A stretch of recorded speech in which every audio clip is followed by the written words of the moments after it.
बच्चों, हमारा current electricity वाला चैप्टर चल रहा था। करंट इलेक्ट्रिसिटी वाले चैप्टर में मैंने फॉर्मूला चार्ट के क्वेश्चन नंबर 1 से लेके 10 तक आपको करवा दिए थे और 11, 12, 13 के लिए मैंने कहा था कि आप लोग करिए, है ना। तो आप लोगों ने ट्राई कर लिया होगा, लेकिन एक बार ये क्वेश्चंस मैं करवा देना चाहता हूँ अपनी तरफ से। तो मैं एक बार क्वेश्चन नंबर 11 कर रहा हूँ फॉर्मूला चार्ट का। देखिए फॉर्मूला चार्ट का क्वेश्चन नंबर 11, आप क्वेश्चन नंबर 11 का ए पार्ट पढ़िए। 2 क्वेश्चन है इसके अंदर, तो मैं ए वाला पढ़ रहा हूं इसमें। देखिए जरा क्या है। Consider a hollow cylinder of length L and inner radius A and outer radius B as shown in the figure. Material has resistivity rho. तो ए है, suppose the potential difference is applied between the ends of the cylinder and produces a current flowing parallel to the axis. So what is the resistance measure. तो देखिए हम आपको इसका resistance बता देते हैं। सबसे सिंपल मेथड है इसका कि आप इसको डायरेक्ट कर दीजिए, कुछ मत करिए, ठीक है। हालांकि मैं इसको दूसरे तरह से भी करूंगा आपका, क्योंकि मुझे आपको जो है ना वो थॉट और वो कंटेंट आपके दिमाग में देना जरूरी है, क्योंकि उस तरह के सवाल जो है ना वेरिएबल रेजिस्टेंस वाले आ सकते हैं। जैसे अभी तो आपकी रेजिस्टिविटी वेरिएबल नहीं है, इन्होंने कांस्टेंट रेजिस्टिविटी वाले रेजिस्टिविटी रखी है कि रो आपका कांस्टेंट है। रो क्या है? रेजिस्टिविटी है। इसलिए अब कई बार सवाल ऐसा आ जाता है कि रेजिस्टिविटी वेरिएबल हो जाती है, फिर आपको उसमें करना पड़ेगा इंटीग्रेशन। तो मैं इसी में आपको इंटीग्रेशन का कंसेप्ट दे दूंगा। फिलहाल मैं इसका सीधा सीधा कर देना चाहता हूं कि इसकी लेंथ कैपिटल एल है। अगर मैं इस सिलेंडर का क्रॉस सेक्शन एरिया निकालूं तो क्रॉस सेक्शन एरिया आएगा outer area minus inner area, sorry pi B square minus pi A square, ये आएगा आपका। कुल मिलाकर के ये रेजिस्टेंस आपके पास सीधा आ गया rho l upon A.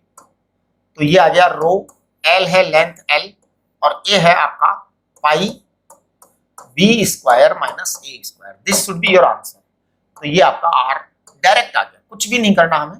Row l upon a formula लगाया और आपका जवाब आ गया करेक्ट। मैं अब इसी क्वेश्चन को कुछ मतलब डिफरेंटली करूंगा, जैसे इसको डिवाइड करूंगा मैं छोटे छोटे पीसेज में और फिर इंटीग्रेशन करूंगा। तो देखिए क्या करते हैं, let us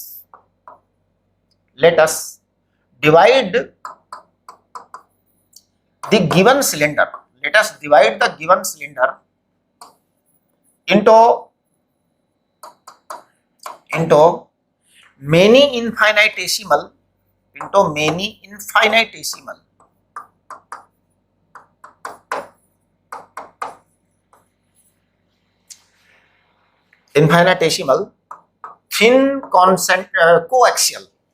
thin coaxial cylinders। तो ध्यान दीजिए क्या किया है। ये जो सिलेंडर है इसके बहुत सारे छोटे छोटे सिलेंडर बना दिए, बहुत सारे छोटे छोटे पतले पतले सिलेंडर बना दिए। सब कोएक्सियल है, यानी एक्सिस सबकी एक ही है, लेकिन थिन है, बहुत सारे थिन सिलेंडर्स बना दिए, ठीक है ना। तो let us divide the given cylinder into many infinitesimal thin coaxial cylinders. Now consider a thin cylinder. Now consider a thin cylinder of radius small r and thickness dr ये ध्यान दीजिए। हमने इसको कंसीडर किया thin cylinder of radius small r and thickness d r, इसको हमने consider करना है। तो देखिए क्या होगा इसका, ये जो छोटा सा सिलेंडर जो हम कंसीडर करने जा रहे हैं इसको हम कहेंगे डी आर। तो ये आएगा रो एल अपॉन एरिया, इसका जो होगा स्मॉल एरिया होगा, है ना। तो मैं स्मॉल एरिया को देखो क्या लिखने जा रहा हूं, डी एल। आपका स्मॉल एरिया को मैं लिखने जा रहा हूं 2 पाई आर डी आर। अब यहां सबसे इंपॉर्टेंट बात है कि ये डी आर आया है एक छोटे सिलेंडर का। अब अगर मैं इन छोटे छोटे सिलेंडर्स को ध्यान से देखूं तो ये सारे सिलेंडर्स एक दूसरे के पैरेलल हैं, सब सिलेंडर्स एक दूसरे के पैरेलल हैं।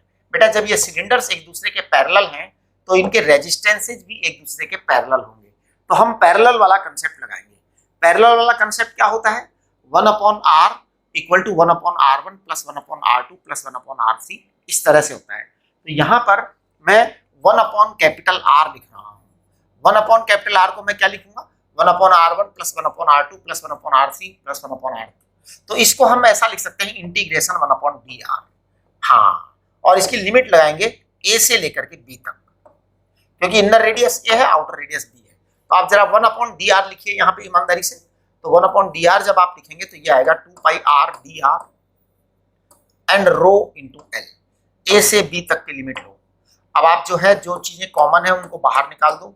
2 पाई रो एल कॉमन है, बाहर कांस्टेंट है, बाहर निकाल दीजिए और ये इंटीग्रेशन आ जाएगा r dr a से b तक। आप लोग चेक करिए प्लीज, चेक करिए। 2 पाई अपॉन रो एल और ये है b square upon a square upon 2। तो आपके पास में 1 अपॉन r की वैल्यू आई है। किसकी वैल्यू आई है? 1 अपॉन r की वैल्यू आई है। 2 पाई 2 से 2 काट दो ना, हाँ 2 से 2 काट दो तो पाई आ जाएगा b square minus a square upon rho l. आप देखिए रिजल्ट सेम आएगा, रिजल्ट सेम आएगा। तो r equal to rho l upon pi b square minus a square. यह वही रिजल्ट आया है जो आपका पहले स्टेज पर आया था। अब आप यहाँ कह सकते हैं कि सर जब अपना रिजल्ट वहीं पर आ गया तो फिर आप ये क्यों करवा रहे हो? ये इसलिए करवा रहे हैं कि कभी कभी क्या करते हैं कि वो जो आपका रेजिस्टिविटी रो है उसके साथ कुछ वेरिएबिलिटी डाल देते हैं। जैसे रो इक्वल टू वो कह सकते हैं रो नॉट इनटू आर, ये वेरिएबिलिटी डाल दी। अब आपको उसकी वेरिएबिलिटी का ध्यान रखना पड़ेगा, यानी आपको ऐसे ही करना पड़ेगा, आप ऐसे नहीं कर सकते, है ना। तो वो पता नहीं क्या करने वाला है एग्जाम में, एग्जाम में हमें पता नहीं है ना क्या होने वाला है। ये 11th का ए पार्ट था। अब क्वेश्चन नंबर 11 का बी पार्ट देखिए आप, please look at B part of question number 11। एक मिनट, यस, क्वेश्चन नंबर 11 का बी पार्ट देखिए आप। तो क्वेश्चन नंबर 11 का बी पार्ट है, if instead of potential difference is applied between the inner and outer surfaces so that current flows radially outward, what is the resistance measure? बहुत ही अलग तरह का सवाल हो गया है। अब इसमें पता है क्या हुआ कि आपका सिलेंडर तो था ही, मैं दोबारा बना रहा हूं डायग्राम सिलेंडर का। सिलेंडर तो मैं बना ही रहा हूं, लेकिन अब इसमें थोड़ा सा सिचुएशन बिगड़ गई है, अलग तरह की सिचुएशन हो गई है। इन्होंने क्या किया है कि ये एक्सिस ऑफ द सिलेंडर तो है ही, इनर एंड आउटर रेडियस भी है सिलेंडर की, तो वहां तक कोई इश्यू नहीं है। इनर रेडियस आउटर रेडियस भी मान लीजिए आप। अब इन्होंने पता क्या किया है, जो है पोटेंशियल डिफरेंस दोनों एंड्स पर लगाने के बजाय इसके इनर कोर और आउटर कोर पर बैटरी लगा दी, यहां लगा दी बैटरी। यानी अगर मैं इसका क्रॉस सेक्शन बनाऊं तो क्रॉस सेक्शन का हाल ऐसा है, क्रॉस सेक्शन का हाल ऐसा है, ये क्रॉस सेक्शन है और यहां पर लगाइए बैटरी, बैटरी यहां लगाइए। यानी कि करंट जो है ना वो ऐसे फ्लो होगा, ऐसे फ्लो होगा करंट, करंट इस तरह से फ्लो होगा। यानी कि करंट का फ्लो जो है ना वो इस तरह से होगा, this will be the current flow. अब अगर मैं इस सिलेंडर के छोटे छोटे पीसेज करूं तो ये जो है ना सारे के सारे जो सिलेंडर्स होंगे वो इस करंट के साथ सीरीज में कनेक्टेड होंगे, सारे के सारे जो है ना ये सीरीज में कनेक्टेड हो जाएंगे। ये बड़ा सीरियस मामला होगा आपकी बार में। तो आपकी बार में ये जो है ना हाँ सीरीज में कनेक्टेड होंगे। तो देखिए मैं क्या कर रहा हूं,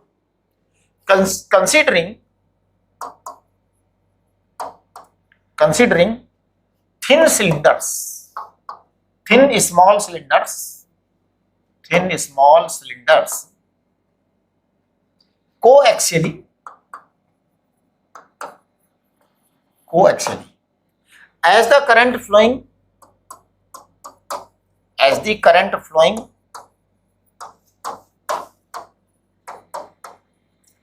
radially outward,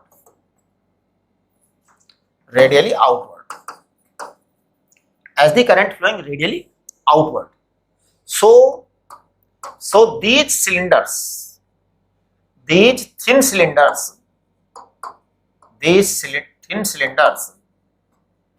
can be considered can be considered as having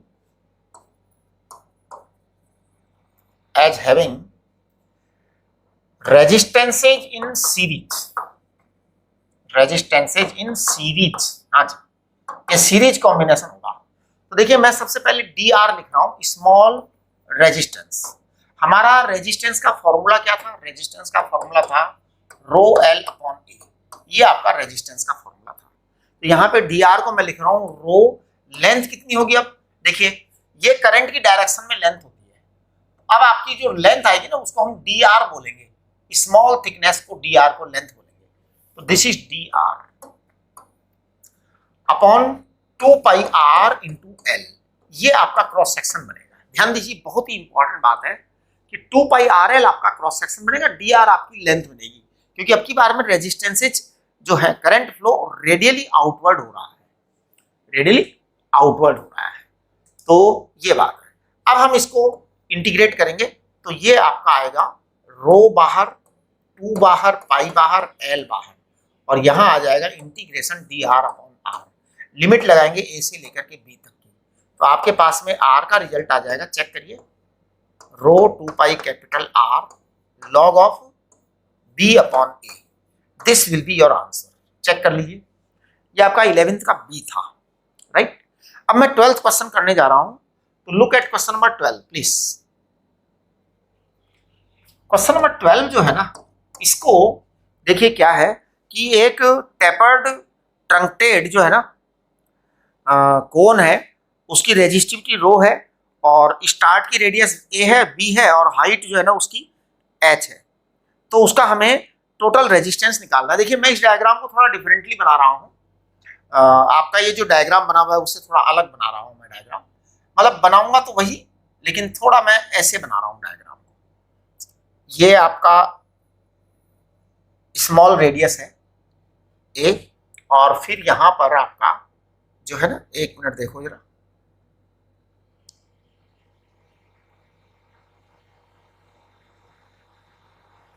यार एक तो ये जो है ना ये यहां था, तो ये ऐसे गया, ठीक है ना, ये यहां है तो ये ऐसे ऐसे ऐसे जाएगा। I am trying my best to make a good diagram, है ना। हाँ, तो ये आपका ए है,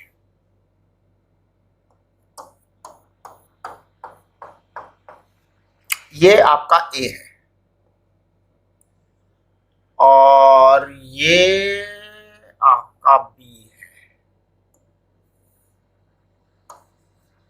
अब आप देखो ये हाइट एच दे रखी है, दिस हाइट, देखिए मैं जानबूझ करके ऐसा बना रहा हूं, इंटेंशनली मैं इस हाइट को एच लिख दे रहा हूं, इंटेंशनली मैंने इस हाइट को एच लिख दिया। अब आप समझिए कि ये अगर हाइट एच है आपकी, और ये आपका ए रेडियस है, तो नेचुरल है कि this is A, this is A, and this will be B minus A. बोलिए हाँ, बी माइनस ए। आप देखो ये B minus A, this one B minus A. सवाल पढ़िए अच्छी तरह से, सवाल पढ़ेंगे तो समझ में आएगा, समझ में आएगा। देखिए मैं कहता हूं एट, यहां मैं ऐसा करता हूं, इस पॉइंट को जो है ना मैं y इक्वल टू 0 लिख देता हूं, इस पॉइंट को मैं y इक्वल टू 0 लिख देता हूं, और इस पॉइंट को मैं y इक्वल टू h लिख देता हूं,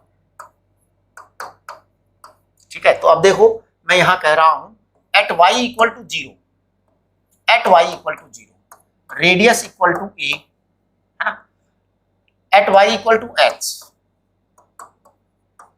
radius equal to b, okay, so the change in radius, for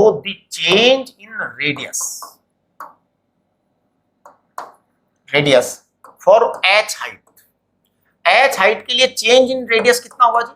change in radius हुआ b minus a is the initial radius at y equal to 0, a is the initial radius at y equal to 0, and b minus a is change in radius for height h। जब ये change in radius for height h है ना, तो ये b minus a है।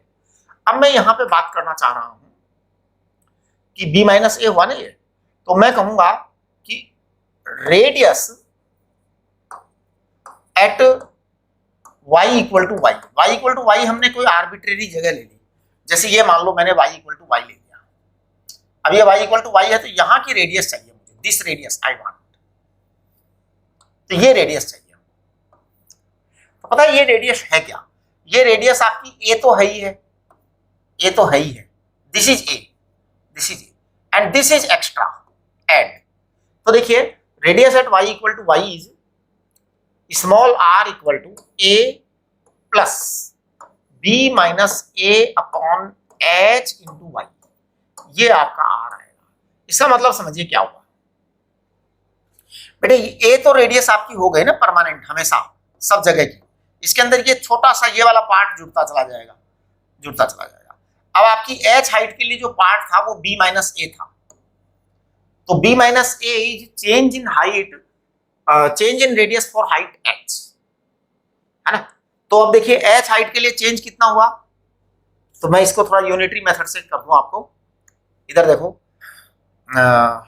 For h delta r is b minus a, for 1 it will be b minus a into upon h, for y unitary method b minus a h into y. इस तरह से unitary method से हो गया।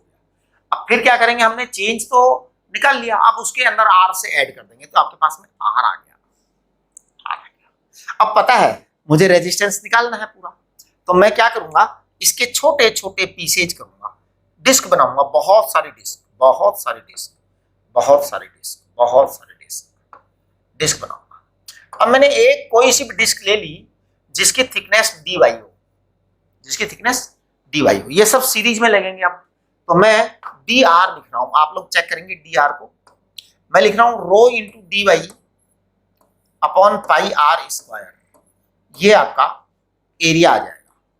तो मैंने लिखा है rho into D Y, pi तो लिखूंगा ही बेटा, अब आर स्क्वायर की जगह मैं ये सारी कहानी लिख दूंगा, b minus a upon h into y, ये आ गया आपका, ये आपका dr आ गया। हम इसको इंटीग्रेट करेंगे, और इंटीग्रेट करेंगे तो इसको इंटीग्रेट करेंगे हम 0 से लेके h हाइट तक, तो मेरे पास r आ जाएगा। तो मैं टोटल r निकाल दे रहा हूं, टोटल r आपका जो आएगा उसे चेक करना जरा। मैं रो को बाहर निकाल देता हूं, पाई को बाहर निकाल देता हूं, राइट, और मैं बाकी इसका इंटीग्रेशन कर रहा हूं। क्या कर रहा हूं, इंटीग्रेशन कर रहा हूं। तो आप देखिए इंटीग्रेशन जब मैं करूंगा, ये स्क्वायर है ना यहाँ पे, ओहो सॉरी, स्क्वायर है, स्क्वायर है। तो आप जरा चेक करना, मैं यहां लिख रहा हूं a plus B minus a upon h into Y, इसका whole minus two into D Y, into D Y. आप चेक करो, ये आपके पास में आ गया है रो अपॉन पाई, और जब मैं इसको इंटीग्रेट करूंगा ना तो ये इस तरह से आएगा, a प्लस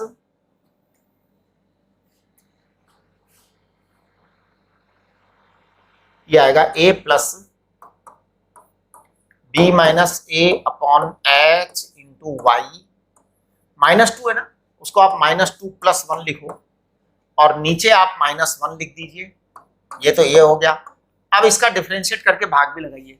इंटीग्रेशन का यही तरीका है कि आप पहले जो आपका मेन फंक्शन है उसको इंटीग्रेट करें, फिर उसको डिफरेंशिएट करके उसका भाग लगाएं, तो a का डिफरेंशिएशन 0 आएगा, plus b minus a upon h आएगा, ये आपका आ गया। अब इसकी लिमिट भी लगा दो आप, लिमिट क्या है जी, लिमिट है आपकी 0 से लेके h तक, आप लिमिट भी लगा दीजिए। अब आप चेक करिए इसको, तो देखो मैं लिख रहा हूं इसको r बराबर रो अपॉन पाई आ गया, रो अपॉन पाई आ गया, है ना, -1 आप रहने दीजिए ऐसे ही, और एक बार जो है ना y की जगह h लिखो, और ये जो है ना नीचे वाली कहानी मैं ऐसे कैसे चुपचाप लिख देता हूँ, यहाँ पे माइनस को भी मैं लिख ही देता हूँ एक बार, फिर देख लेंगे आगे क्या होता है। b minus a upon h, इसको मैंने चुपचाप लिख दिया। अब मैं वो लिमिट वाला काम करूंगा। सबसे पहले मैं y की जगह h लिखूंगा, तो y की जगह जब h लिखूंगा तो मेरे पास आएगा 1 upon a plus b minus a, ये आएगा, और फिर आएगा माइनस, मैं जब y की जगह 0 लिखूंगा तो 1/a आ जाएगा, आप चेक करो अब। तो ये आपका a से a चला गया। कुल मिला के आप जरा इसको जांच कीजिए, तो minus rho h upon pi b minus a, और आप इसे कर दीजिए ab, और जब आप ab कर देंगे इसको तो ये आ जाएगा माइनस b माइनस a, यानी कि ये माइनस माइनस कैंसिल हो जाएगा आपका। तो आप अल्टीमेट चेक करेंगे ना, तो आपका r बराबर क्या आएगा, r बराबर आपका आ जाएगा rho h upon pi A B, rho h upon pi A B, pi a into B. This is your answer, this is your answer. तो ये आपका एक आंसर है। वैसे मैं टेपरिंग सिलेंडर्स के लिए जो है ना, एक आपको वैसे नहीं बताना चाहिए, क्योंकि अगर मैं आपको वो एवरेज बता दूंगा तो जीरो के लिए वो फेल हो जाएगा, जीरो के लिए वो फेल हो जाएगा। देखिए क्या मैं क्या कहना चाह रहा था कि अगर कोई टेपरिंग सिलेंडर इस तरह से होता है ना, कि जिसकी रेडियस जो है R1 R2 होती है, कि अगर ये आपका टेपरिंग सिलेंडर है, इसकी रेडियस R1 है और इसकी रेडियस R2 है, तो आप इसका जो है ना इफेक्टिव एरिया ले सकते हैं पाई R1 R2, ये आप इफेक्टिव एरिया ले सकते हैं। लेकिन ये इफेक्टिव एरिया जो है ना आपका फेल हो जाएगा जब एक रेडियस 0 होगी, तो फिर वो 0 आ जाएगा इफेक्टिव एरिया। तो ऐसा न लें, आप जो है ना इसको ऐसे ही करें जैसे मैंने किया है। प्लीज आप कैलकुलेशन पूरी ही करें, उसी में मिलाइए, ठीक है। चलिए आगे बढ़ते हैं। नेक्स्ट अगला क्वेश्चन नंबर है 13। ये एक्चुअल में देखो, ये सवाल मैं दोबारा क्यों करवा रहा हूँ, क्योंकि मैं जूम सेशन में करवा चुका हूँ, लेकिन फिर भी मैं जानबूझ के दोबारा इसलिए कर रहा हूँ क्योंकि मैं थोड़ा सा इसको ठीक से आपके दिमाग में डाल देना चाहता हूँ। तो क्वेश्चन नंबर 13 देखिए। ये 13 क्वेश्चन में आप एक छोटा सा करेक्शन कर लीजिए। देखिए करेक्शन करिए, मैं यहाँ पे इसको करवा रहा हूँ correction. Length and cross section area of 4 pieces of nichrome wire are this respectively. यहाँ तक कोई प्रॉब्लम नहीं है। If the same potential difference V is applied across their lengths, यहाँ भी कोई प्रॉब्लम नहीं है। Which of the wires will get heated in the hottest in the steady state. ये स्टेटमेंट गलत है। एक्चुअली ये हम नहीं कर सकते। इसमें क्या होना चाहिए, लास्ट वाला जो स्टेटमेंट है ना उसे मैं कह रहा हूं, तो उसको आप करेक्शन करके लिख लीजिए। विच of the wire is dissipating maximum power.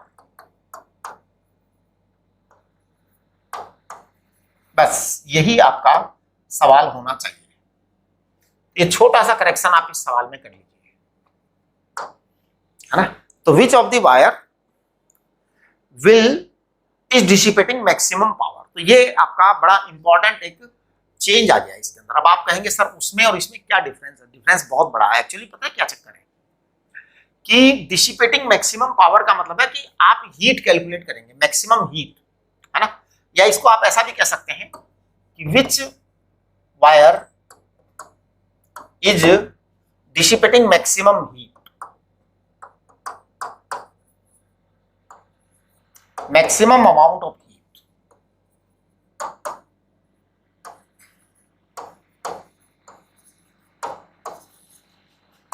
Actually मैं आपसे ये कहना चाहता हूं कि इस दुनिया में अगर कोई ऐसी बॉडी है जो कि बहुत सारी हीट को एब्जॉर्ब कर रही है, तो इसका अर्थ ये नहीं है कि जो बॉडी बहुत ज्यादा हीट को एब्जॉर्ब कर रही है वो बहुत गर्म भी हो जाएगी।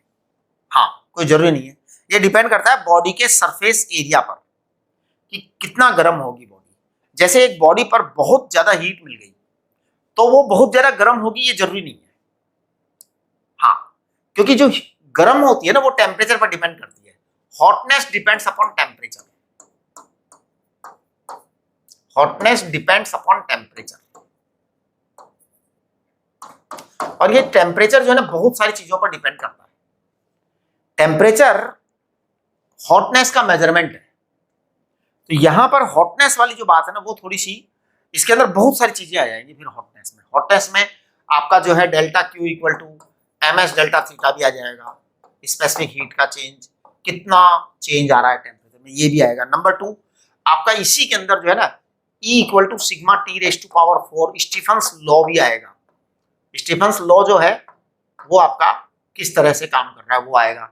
स्टीफन्स लॉ के सेंस में फिर आपका वो जो है ना एनवायरनमेंट का टेम्परेचर भी आएगा, T⁴ माइनस T नेट 4, उसका एरिया भी आएगा, एमिसिविटी भी आएगी, ये बहुत सारी चीजें आ जाएंगी। हाँ, तो थोड़ा सा ये जो है क्वेश्चन को ऐसा कर दीजिए, आप सिंपल बना दीजिए, dissipating maximum amount of heat.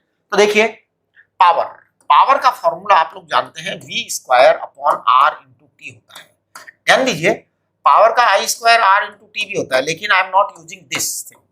क्यों? क्योंकि करंट कांस्टेंट नहीं होगा तो हम इसका यूज नहीं लेंगे, हम V²/R⁻T का ही यूज लेंगे। तो आप देखिए power is proportional to 1/R है, power is proportional to 1/R है, करेक्ट। अब जिसका R ज्यादा उसकी पावर ज्यादा, सिंपल, सॉरी R कम उसकी पावर ज्यादा। तो सबसे मैक्सिमम पावर चाहिए आपको, तो सबसे पहले आप 1/R लिख दीजिए, R इक्वल टू होगा ρL/A। तो इसका मतलब पावर प्रोपोर्शनल टू A/L। अब आप सबका A/L निकाल दीजिए, बस आप अपना रिजल्ट पा लेंगे। तो सबसे पहले वाला A/L देखो क्या है, सबसे पहले वाले में L लंबाई, A एरिया, तो A/L आ गया, करेक्ट। दूसरे वाले में देखो क्या है 2L और A, तो A/2L आ गया। तीसरे वाले में देखो जरा क्या है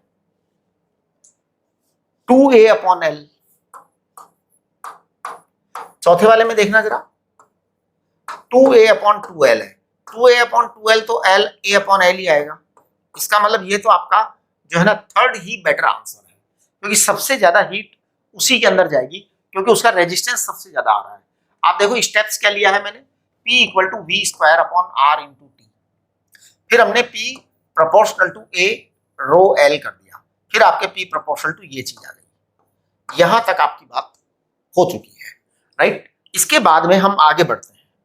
तो आगे जो हम बढ़ने वाले हैं वो देखिए क्या है, कलर कोडिंग मैंने आपको पढ़ा दी थी, बाकी चीजें आपको पढ़ा दी थी, सीरीज पैरेलल कॉम्बिनेशन आपको पढ़ा दिया था, किरचॉफ्स लॉ पढ़ा दिया था, यहां तक कोई इश्यू नहीं है। क्वेश्चन नंबर 14 जो है ना ये मैं आपको करवा दूंगा, लेकिन एक बार आप ट्राई करिए, है ना।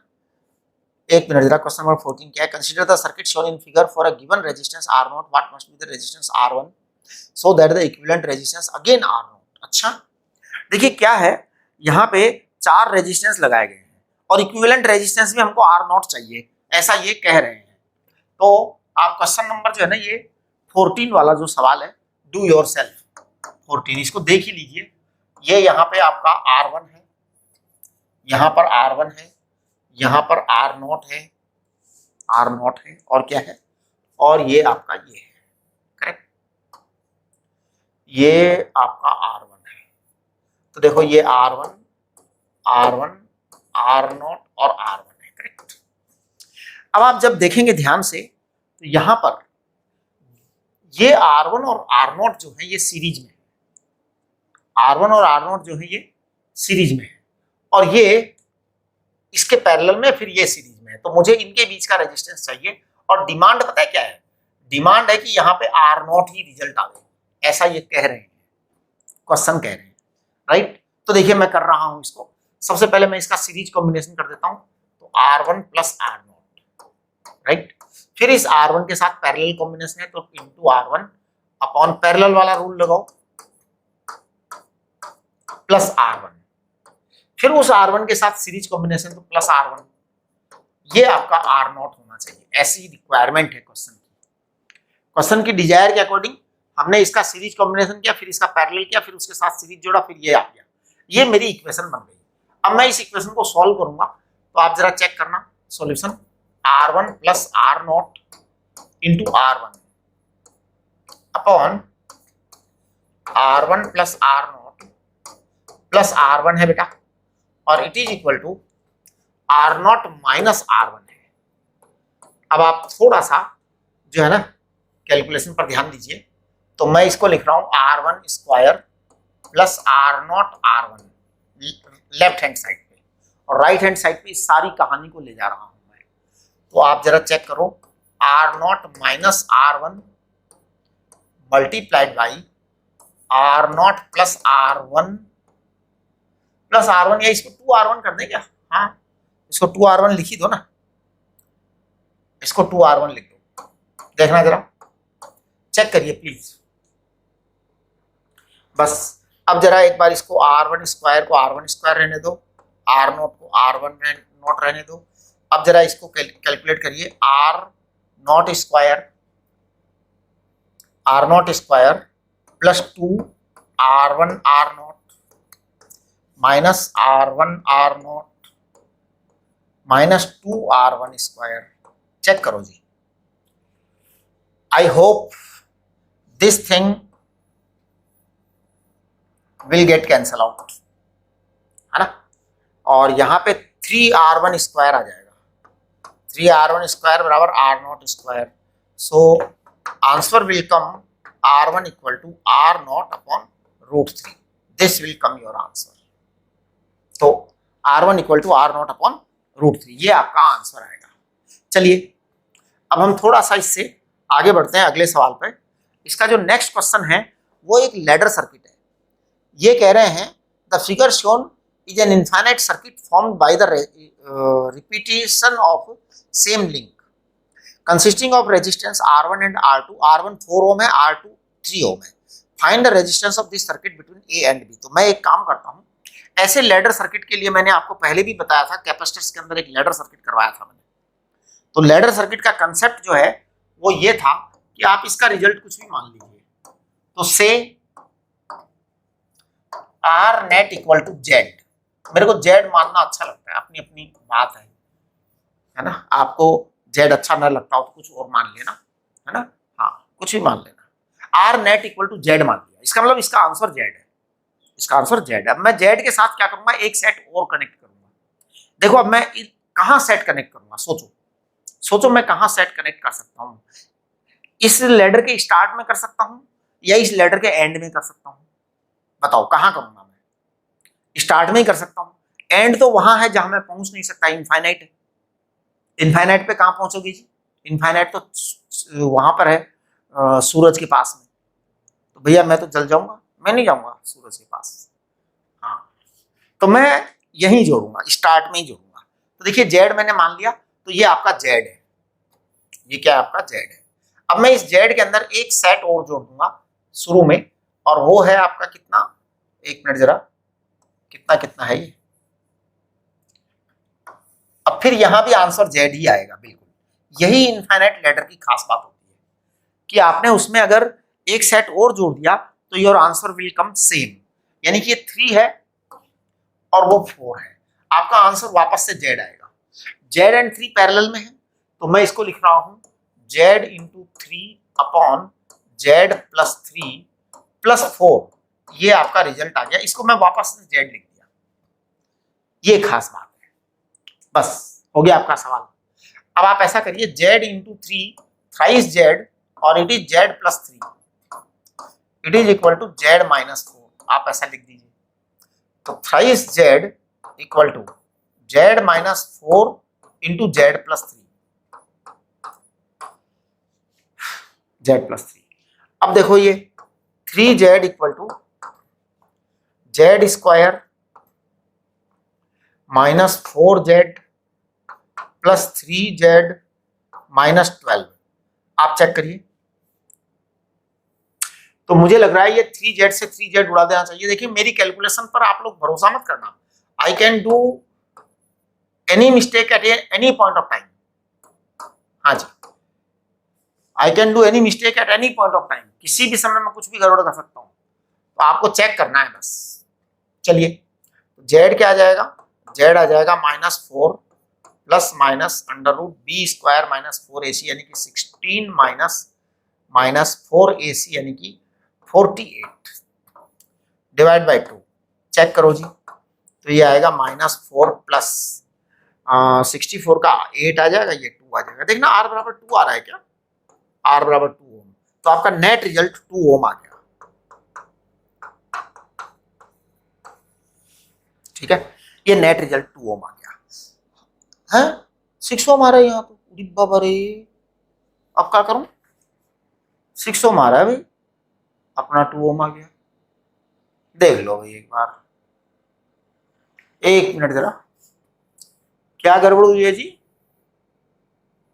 Z इंटू 3 पैरेलल में है ना, Z इंटू 3 और +4 सही है बराबर z, z -4 3z। एक बार जरा देखो 3z इक्वल टू दिस, तो z से स्क्वायर किया -4z प्लस 3z -12 बिल्कुल ठीक है। फिर 3z से 3z चला गया, z स्क्वायर -4z -12 बराबर 0 एकदम ठीक है। अच्छा ओहो ये +4 है, हाँ वो -b आएगा ना, -b आएगा तो +4 हो जाएगा ना, वो -b 4 है, -4 है। अरे बाबा रे, अब कुछ नहीं, बस हो गई गलती तो हो गई। हाँ इसमें क्या बात है भाई, 6 आएगा, 6 ओम इज राइट आंसर है। अब ये तो गड़बड़ हो गई तो हो गई भैया, इसका कोई इलाज नहीं है। 6 ओम आ गया करेक्ट। चलिए क्वेश्चन नंबर 16 जो है ना मैं नहीं करना चाहता, ये आप करिए। 17 भी मैं नहीं करना चाहता। अच्छा 18 क्वेश्चन मैं आपको करवाऊंगा, उससे पहले मैं आपको जरा सेल के बारे में पढ़ा दूं। तो हम जरा सेल के बारे में पढ़ ही लेते हैं अभी, है ना। चलो व्हाट इज दिस सेल। देखिए सेल मैं बड़ा सिंपल से समझाता हूँ फिजिक्स के हिसाब से, केमिस्ट्री वाले आपको डिटेल में समझाएंगे कि सेल क्या होता है ना। हाँ केमिस्ट्री वाले तो आपको पूरी केमिकल रिएक्शन समझाएंगे, है ना। मैं सेल के बारे में आपको मेरी स्टाइल में समझाता हूँ, क्योंकि मुझे ज्यादा मतलब नहीं है। वो केमिस्ट्री वालों को तो जो है ना पूरा केमिकल रिएक्शन क्या होता है सेल के अंदर वो सबसे मतलब है। मेरी फिजिक्स की जरूरत मैं पूरी कर देता हूँ। सेल क्या है मैं बता दूं, सेल क्या है। देखो मैं सेल बता रहा हूँ आपको, अच्छी तरह से ध्यान से सुनना। सेल कुछ खास चीज नहीं होती, ज्यादा जोरदार चीज नहीं होती, एक डिब्बा होता है। सेल क्या होता है, एक डिब्बा होता है और डिब्बे के ऊपर एक ढक्कन होता है, बस यही सेल होता है। आप कहेंगे वाह सर एक डिब्बा लगाया उसके ऊपर ढक्कन लगा दिया ये सेल हो गया, ये कौन सी बात हुई। नहीं नहीं, अभी इसके अंदर का बात करेंगे क्या है इसके अंदर। तो इलेक्ट्रोलाइट है इसके अंदर। क्या है इस डिब्बे में, इलेक्ट्रोलाइट है। इलेक्ट्रोलाइट में क्या है, पॉजिटिव नेगेटिव आयंस होते हैं। किसी भी सेल के अंदर एक इलेक्ट्रोलाइट होता है, इलेक्ट्रोलाइट में पॉजिटिव नेगेटिव आयंस होते हैं हमेशा, ये ध्यान रखिए। इसमें क्या होता है, दो इलेक्ट्रोड लगे रहते हैं, एक इलेक्ट्रोड एनोड होता है और एक इलेक्ट्रोड कैथोड होता है। ये आपका पूरा सेल होता है, ये आपका पूरा सेल होता है। सेल के इलेक्ट्रोड में आयंस होते हैं। सबसे पहला स्टेटमेंट मैं लिख रहा हूं, बहुत ही इंपॉर्टेंट चीज है, बात number 1। If cell is in open circuit, if cell is in open circuit, no current is taken, no current is taken, then no movement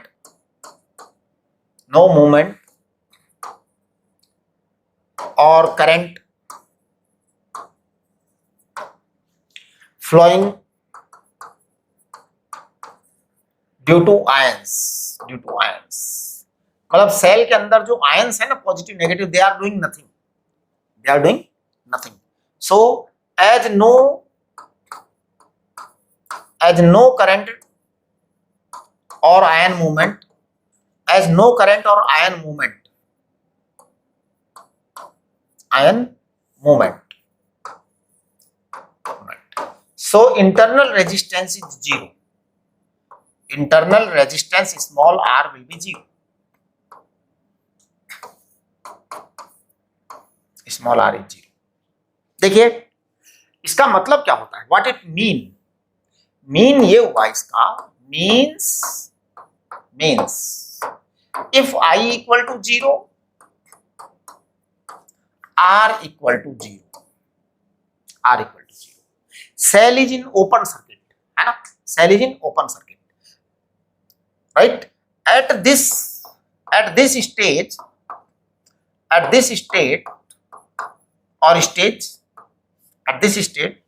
the potential difference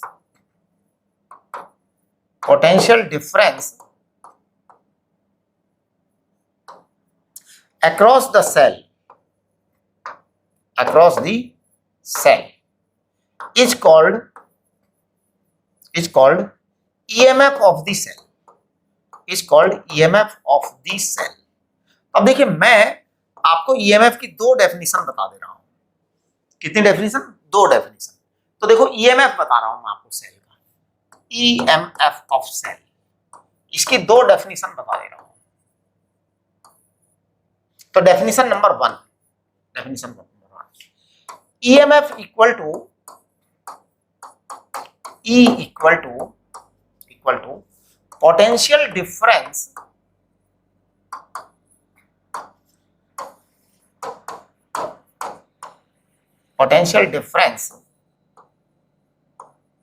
across the terminals of cell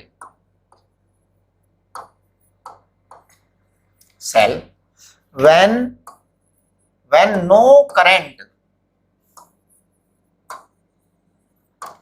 is taken, or flowing, no current is taken or flowing through the cell.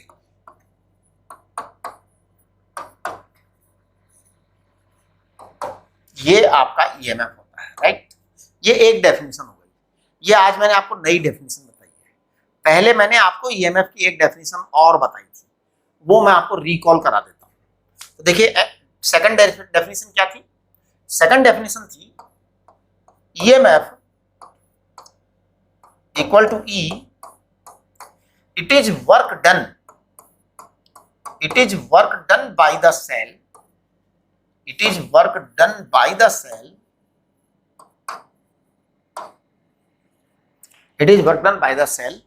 in circulating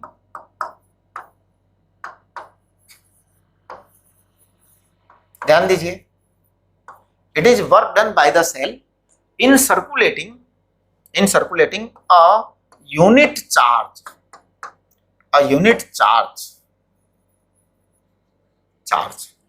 through a closed circuit network,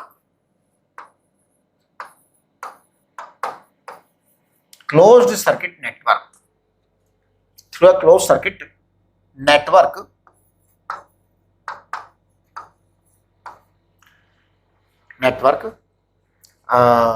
एक minute, it is work done by the cell in circulating a unit charge through a closed circuit network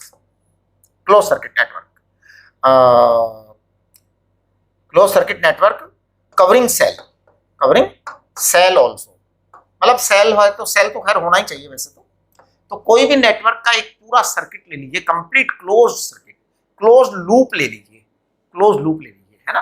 तो उसमें से जितना work होगा वो आपका EMF है। ये सब बातें हम कब कर रहे हैं? जब सेल खुला है, जब सेल ओपन है, कोई सर्किट वगैरह नहीं है, तो उसके अंदर कुछ हलचल नहीं हो रही है, सेल शांत बैठा है, अंदर कुछ नहीं हो रहा है। इनके दो टर्मिनल हैं सेल के, देखो टर्मिनल कैथोड और एनोड, ये दो टर्मिनल होते हैं ना, कैथोड और एनोड। कैथोड को हम नेगेटिव टर्मिनल कहते हैं, एनोड को हम पॉजिटिव टर्मिनल कहते हैं। जब ये सेल ओपन है तो इसमें कुछ नहीं हो रहा है, नो करंट, नो हलचल, नो इधर मूवमेंट, तो इसलिए रेजिस्टेंस 0 है।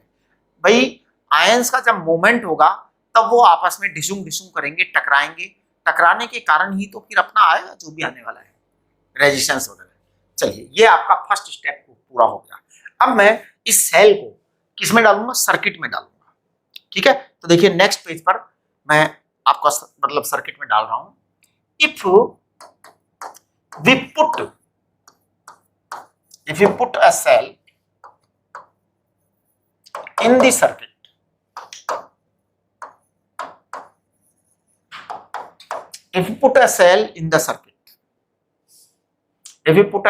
the circuit, then current flow starts. Ions inside the electrolytes. Ions inside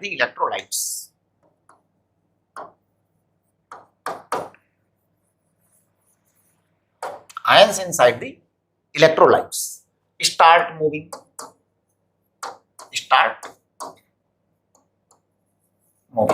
तो बहुत ही इंपॉर्टेंट बात है, कैसे मूव करते हैं। देखिए whenever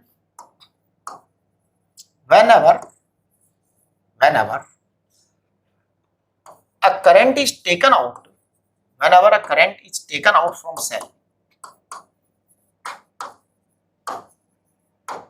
whenever a current is taken out from a cell,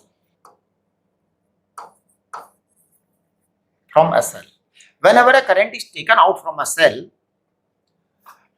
whenever a current is taken out from a cell, then positive ions move towards anode,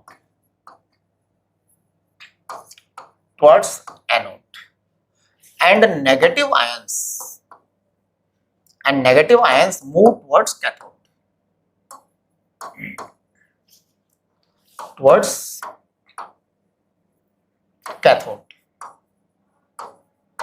We say that cell is being discharged. We say that cell is discharging.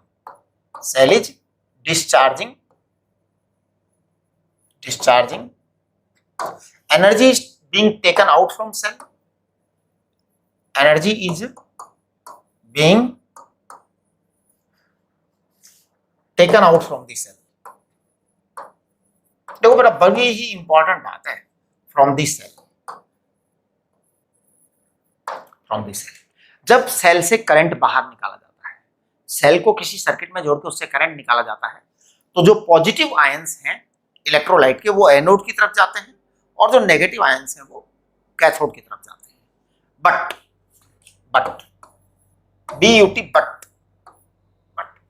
During the charging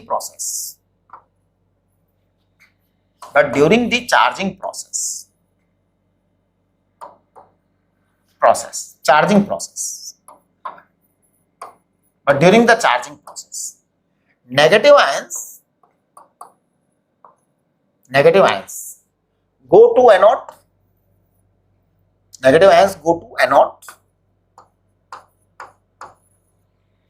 and positive ions go to cathode. ये बड़ी important बात है कि charging और discharging में काम एकदम अलग होता है. मैं आपको डायग्राम बना के बताता हूं. देखिए क्या होता है.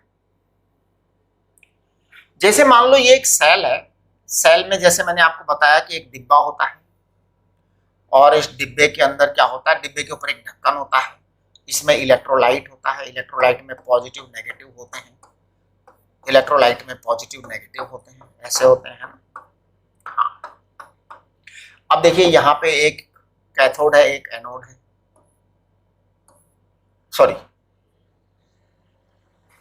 एनोड है. अब अगर मैं यहां पर एक रेजिस्टेंस लगा करके और यहां पर एक की लगा करके इस तरह से कनेक्ट करूं तो करंट फ्लो होगा. रेजिस्टेंस में करंट फ्लो होगा. करंट कैसे फ्लो होता है? करंट एनोड से कैथोड की तरफ फ्लो होता है. तो देखिए करंट फ्लो, देखिए आप, करंट फ्लो एनोड से कैथोड. समझिए ऐसे करंट फ्लो हो रहा है. ऐसे करंट फ्लो हो रहा है. ओके. इलेक्ट्रॉन्स किधर बहते हैं? करंट फ्लो की डायरेक्शन के अपोजिट. तो आप देखो अगर ये करंट फ्लो ऐसे हो रहा है तो इसका मतलब होता है इलेक्ट्रॉन्स उल्टे बह रहे हैं. करेक्ट. इलेक्ट्रॉन्स उल्टे बह रहे हैं यानी नेगेटिव चार्ज उल्टा बह रहा है. एक मिनट जरा.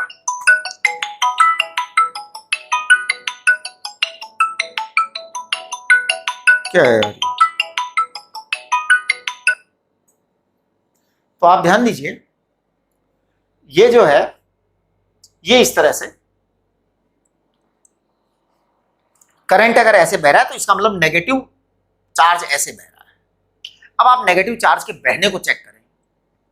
नेगेटिव चार्ज ऐसे चलेगा. देखिए करंट में पॉजिटिव चार्ज जाता है, करंट के अपोजिट नेगेटिव चार्ज जाता है. तो इलेक्ट्रॉन्स ऐसे बहेंगे. नेगेटिव इधर जाएगा, है ना. नेगेटिव इधर जाएगा.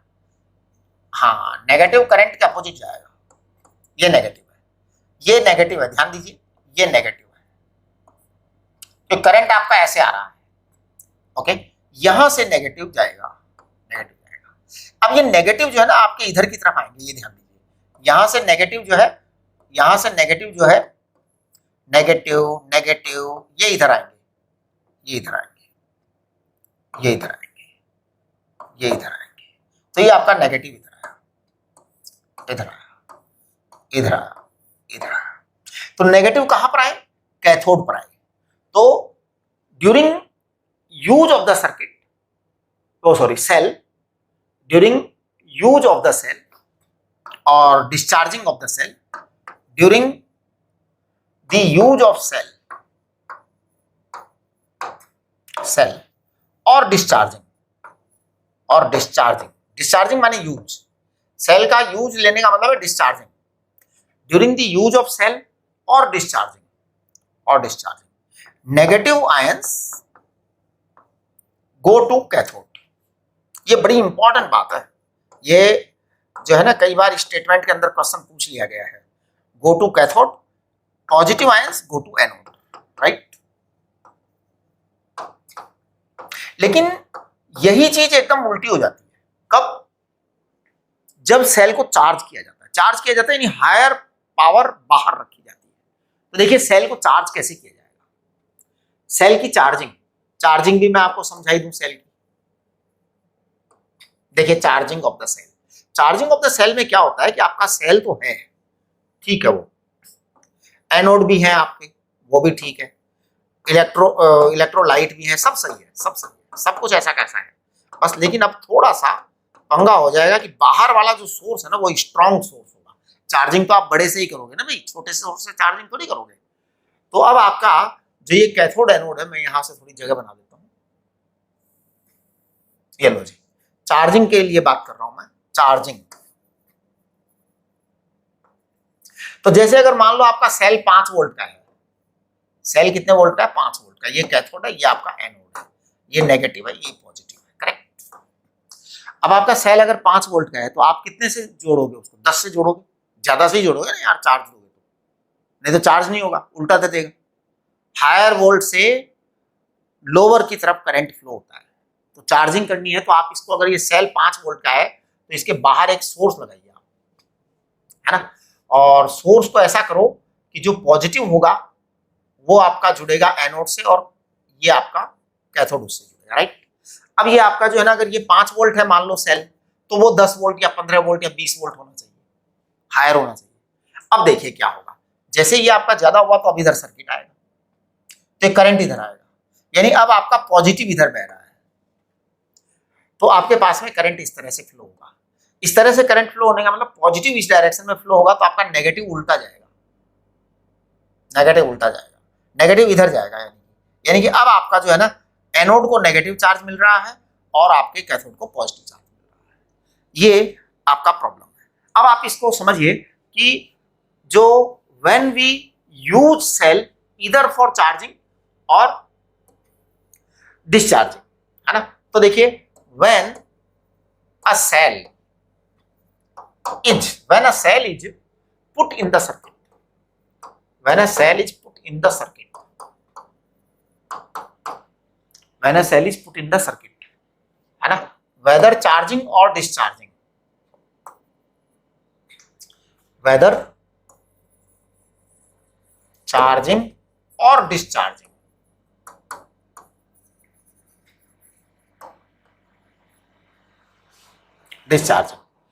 there is a certain internal resistance,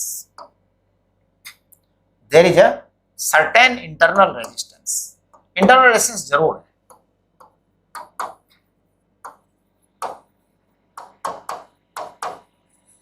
R, certain internal resistance small r है। जब आप चाहे जो भी कर रहे हो, चार्जिंग कर रहे हैं तो भी, डिस्चार्जिंग कर रहे हैं तो भी इंटरनल रेजिस्टेंस जरूर है, तो अब देखिए मैंने आपको E इक्वल टू क्या बताया था? ईएमएफ बताया था। तो ईएमएफ क्या था? Potential difference between the terminals of cell,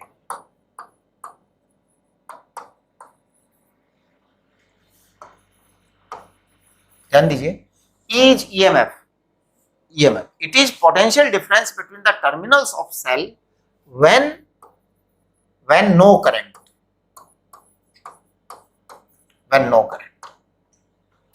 कोई करंट। नाउ नंबर 2, एक दूसरी टर्म में डिफाइन करने जा रहा हूं। अब मैं दूसरी टर्म डिफाइन करने जा रहा हूं, V इज टर्मिनल वोल्टेज।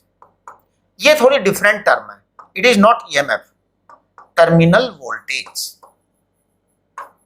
इस टर्मिनल वोल्टेज की डेफिनेशन आप सुनिए जरा ध्यान से। Terminal voltage it is potential difference between the terminals of cell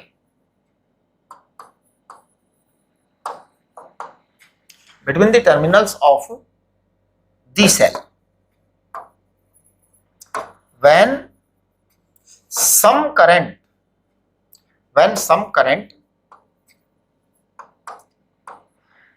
is flowing, or passing through the cell, सेल से कुछ करंट जो है ना फ्लो होता है या पास होता है। अब यहां दो केस हैं, चार्जिंग और डिस्चार्जिंग, दोनों अलग अलग केस हैं। तो देखिए, फॉर डिस्चार्जिंग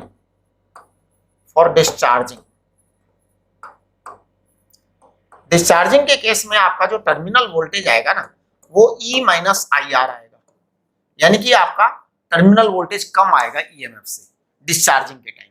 यानी कि जब आप सेल को यूज में ले रहे होते हैं, when you are using the cell, उस टाइम पे आपका ये कम हो जाएगा। फॉर चार्जिंग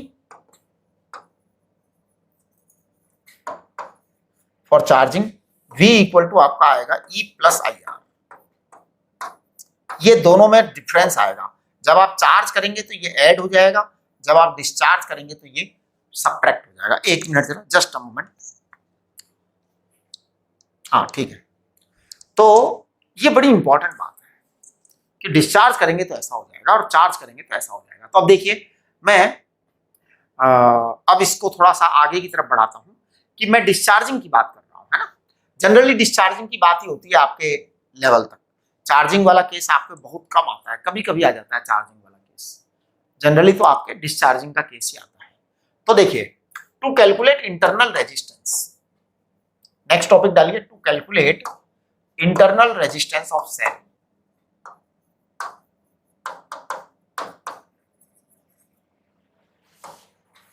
सेल का इंटरनल रेजिस्टेंस कैलकुलेट करना है, राइट।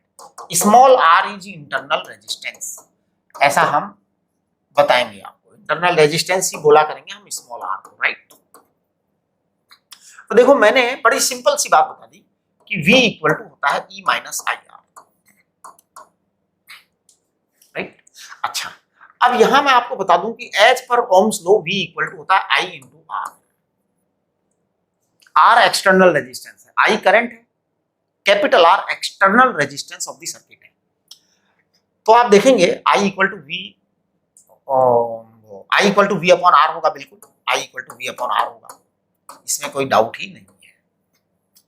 अब मैं कहूंगा कि V equal to E minus IR है ना, मुझे एक्चुअल में मेरा फोकस स्मॉल r पर है, मेरा फोकस कहाँ है, स्मॉल r पर है। I want to get small r, so I into small r equal to E minus V। Check करिए, तो स्मॉल r इक्वल टू क्या हो गया, स्मॉल r इक्वल टू हो गया है E minus V upon I, E minus V upon I। अब आप I की जगह V अपॉन R लिख दें, तो E minus V upon V into R।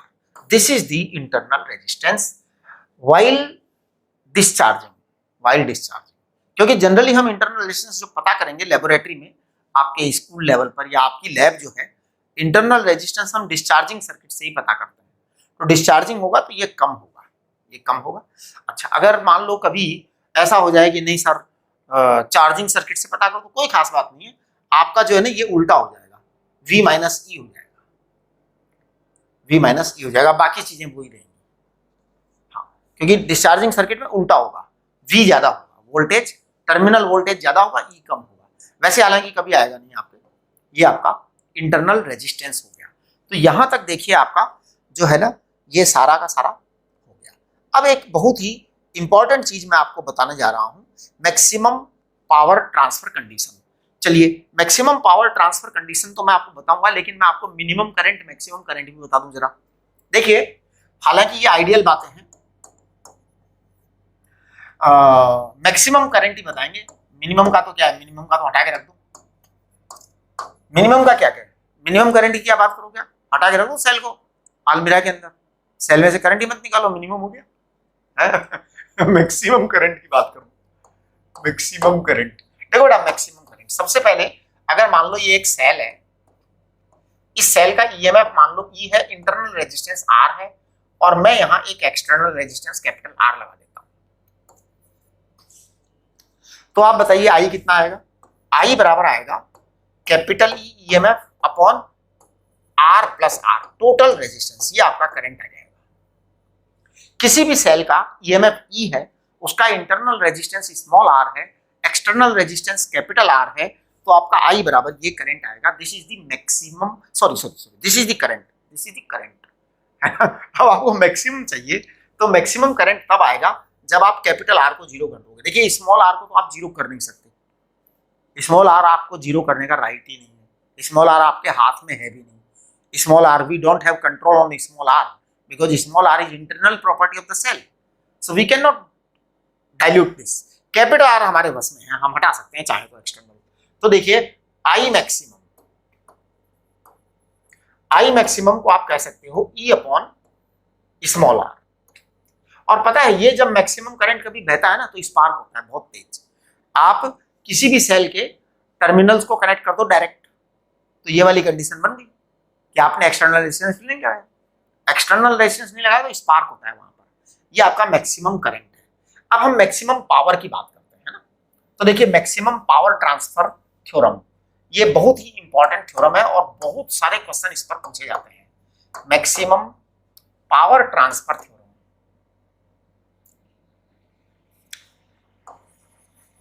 Maximum power transfer theorem, ये थ्योरम है पूरी की पूरी। तो देखो बेटा, मैक्सिमम पावर ट्रांसफर थ्योरम, देखिए पावर ट्रांसफर का जो फॉर्मूला है ना, वो होता है I square R, P equal to I square are.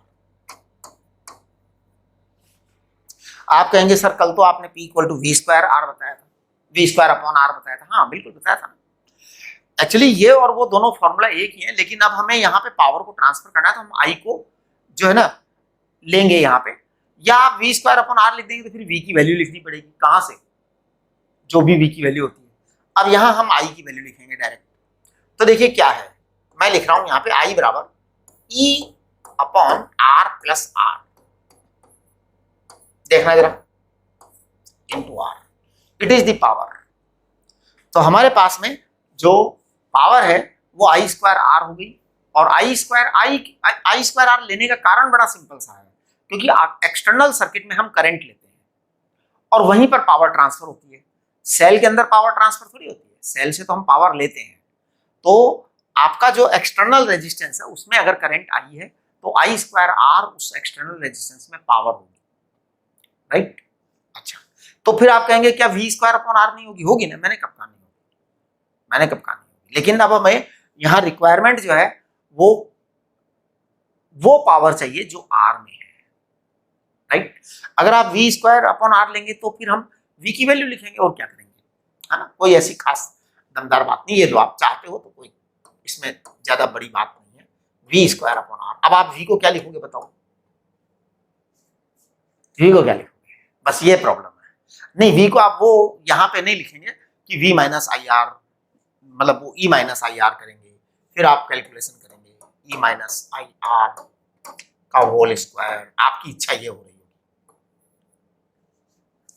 है ना। बहुत कुंबरसम हो जाएगा फिर कैलकुलेशन करना, है ना। मतलब ये जो v है ना, ये भी आपका एक्सटर्नल एलिमेंट ही है, सेल का इंटरनल एलिमेंट नहीं है, ध्यान दीजिए, एक्सटर्नल एलिमेंट है। तो यहां से जो इंटरनली करंट आएगा एक्सटर्नली, वो आएगा E upon R plus R square. अब देखो, जब हमने ये लिया है पावर, तो ई स्क्वायर, थोड़ा सा आप एक मिनट जरा ध्यान से देखना, मैं इसको रीराइट कर रहा हूं, देखो यहीं पे कर रहा हूं मैं, ये आप ध्यान दो, ई स्क्वायर लिख दिया मैंने। यहां पर अब मैं लिख रहा हूं, ये आर अपॉन आर है ना, आर प्लस आर है। आर प्लस आर को मैं लिख रहा हूं R minus R whole square plus 4RR into capital R. Check करो आप, देखिए आर प्लस आर का होल स्क्वायर है ना, उसको हमने ऐसा लिख दिया। ऐसा लिखने का क्या फायदा हुआ? ऐसा लिखने का बहुत बड़ा फायदा हो गया, आपके पास पावर का डायरेक्ट जो है ना कंट्रोल आ गया। देखो कैसे, ई स्क्वायर आपका ईएमएफ है जो कांस्टेंट क्वांटिटी है, आर आपका एक्सटर्नल रेजिस्टेंस है, यहां पर आपके पास में एक टर्म आ गई है आर माइनस आर का होल स्क्वायर प्लस 4RR, ये आपके पास टर्म आ गई है। अब आप देखिए, आप चाहते हैं पावर को मैक्सिमम करना। मैक्सिमम करने का मतलब है कि डिनोमिनेटर को आप मिनिमम करिए। मैक्सिमम करने का मतलब क्या है कि डिनोमिनेटर को आप मिनिमाइज करिए। डिनोमिनेटर मिनिमाइज कैसे होगा? आप आर माइनस आर को क्या कर दीजिए,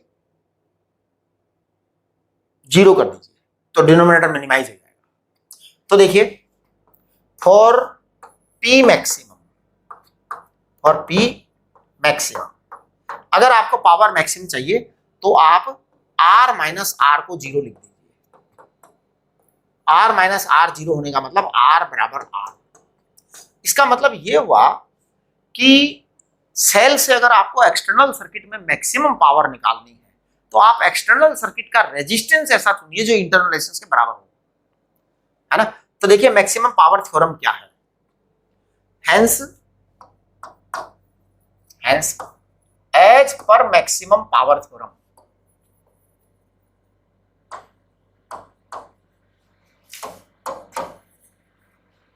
as per maximum power theorem to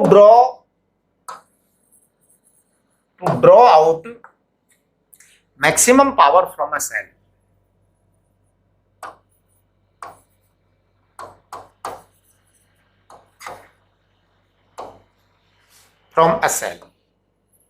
है ना।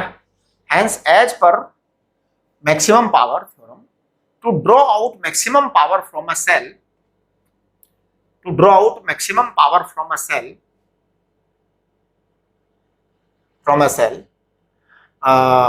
external resistance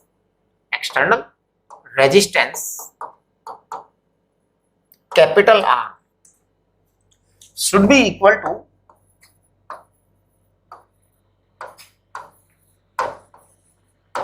internal resistance R।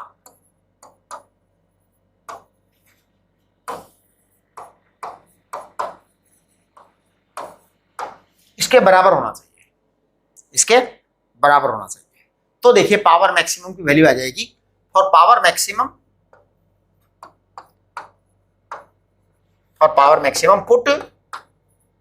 Put capital R बराबर स्मॉल आर। आप कैपिटल आर को स्मॉल आर पुट कर दीजिए, तो देखिए पावर कितना आएगा आपका। पावर का आपका फॉर्मूला था, आपने जो कैलकुलेट किया था ना अभी थोड़ी देर पहले तक, वो ये था capital R plus small R का होल स्क्वायर, ये आपका पावर था। तो जरा आप कैपिटल आर को स्मॉल आर लिख दीजिए चुपचाप, जल्दी से लिखो। तो ये आपका आएगा ई स्क्वायर, कैपिटल आर की जगह स्मॉल आर लिखिए, यहाँ स्मॉल आर लिखेंगे तो 2 आर प्लस आर 2R हो गया, स्क्वायर करेंगे तो 4R स्क्वायर होगा, यहाँ पर ये आपका 4R आएगा। This is the maximum power, यानी किसी भी सेल से आप इतनी मैक्सिमम पावर ले सकते हैं, इससे ज्यादा पावर नहीं ले सकते, और इसके लिए कंडीशन ये है, राइट। अब देखिए कुछ चीजें मैं आपको बता देता हूं, उसके बारे में हम जो है डिटेल्ड बातें बाद में करेंगे। सीरीज, सेल्स इन सीरीज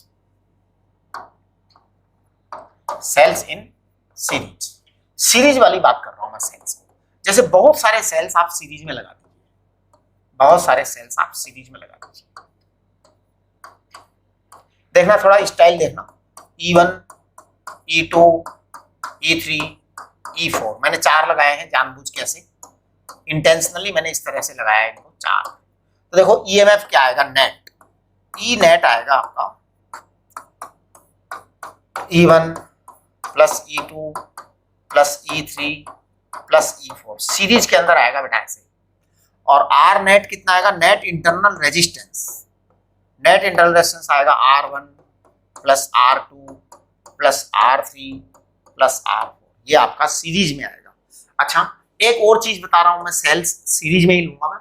अगर मैं E1 सेल लूं, मैं अगर E2 सेल लूं, मैं अगर E3 सेल लूं, मैं अगर E4 सेल लूं, मैं अगर E5 सेल लूं, अब देखो आप, है ना, अब ये E1 सेल है, E2 है, E3 है, E4 है और E5 है। अगर इंटरनल रेजिस्टेंस R1 है, R2 है, R3 है, R4 है, R5 है, तो देखो क्या आएगा, क्या आएगा। अब आपका E जो नेट आएगा ना, वो आप लिख सकते हैं बड़े आराम से। E नेट क्या आएगा, E नेट आएगा E1 plus E2 plus sorry minus E3 minus E4। ये बड़ी ध्यान की बात है, बड़ा ध्यान देने की बात है कि क्या चीज कैसे ले रहे हो आप, है ना, प्लस E5, ये आपका नेट ईएमएफ आ जाएगा। यानी कि जो भी है, आप अगर मान लो इधर से ले रहे हो, इधर से ले रहे हो, क्या है वो कोई खास बात नहीं है। जैसे दो सेल जिनके टर्मिनल उल्टे लग गए, जिनके टर्मिनल पलट दिए गए हैं, उनको आप ऐसे ले लीजिए। आर नेट कितना आएगा, हाँ ये बात इंपॉर्टेंट है ज्यादा। सेल वाला तो आप कर लोगे, अगर पलटी खा गया है टर्मिनल तो आप नेगेटिव कर लेंगे, तो वहां कोई प्रॉब्लम नहीं है। आर नेट जो आपका आएगा, आर नेट जो आएगा ना, वो आपका है R1 plus R2 plus R3 plus Rn। ये सेल सीरीज की बात होगी, ये सेल सीरीज की बात होगी। अब हम जरा सेल के पैरेलल कॉम्बिनेशन ऑफ सेल की बात कर लेते हैं। देखिए मैं इसका डायरेक्ट फॉर्मूला बता रहा हूं आपको, पैरेलल कॉम्बिनेशन ऑफ सेल। बहुत सारे सेल्स को अगर पैरेलल रख देते हैं तो क्या होगा, पैरेलल कॉम्बिनेशन ऑफ सेल्स। इसके लिए मैं आपको डायरेक्ट फॉर्मूला बता रहा हूं, क्योंकि वो जो है ना, उसको एनालिसिस आपके सिलेबस से बाहर की बात है। वैसे आप चाहो तो हम उसको बाद में कर भी देंगे, लास्ट में जब चैप्टर कंप्लीट करेंगे, तो वो कोई इतनी इंपॉर्टेंट बात नहीं है ना। और न आपसे ये कभी पूछा जाएगा, ना तो कंपटीशन में पूछा जाने वाला है ना, लेकिन सवाल आते हैं, ये ध्यान रखना, सवाल आते हैं। आपको क्यों आया ये चीज नहीं पूछा जाएगा। जैसे पैरेलल कॉम्बिनेशन में सेल्स है, बहुत सारे सेल्स आप पैरेलल में लगा दीजिए, तो आपका जो ई नेट आएगा ना, वो मैं बता देता हूँ आपको। ई नेट क्या आएगा, ई नेट देखना जरा, इसको थोड़ा ध्यान से देखना है। ई नेट को E1 upon R1 plus E2 upon R2 plus E3 upon R3 plus En upon Rn। अगर मान लो n सेल आपके पैरेलल में लगे हुए हैं तो ये फिर आपके आएगा यहाँ पे 1 अपॉन R1।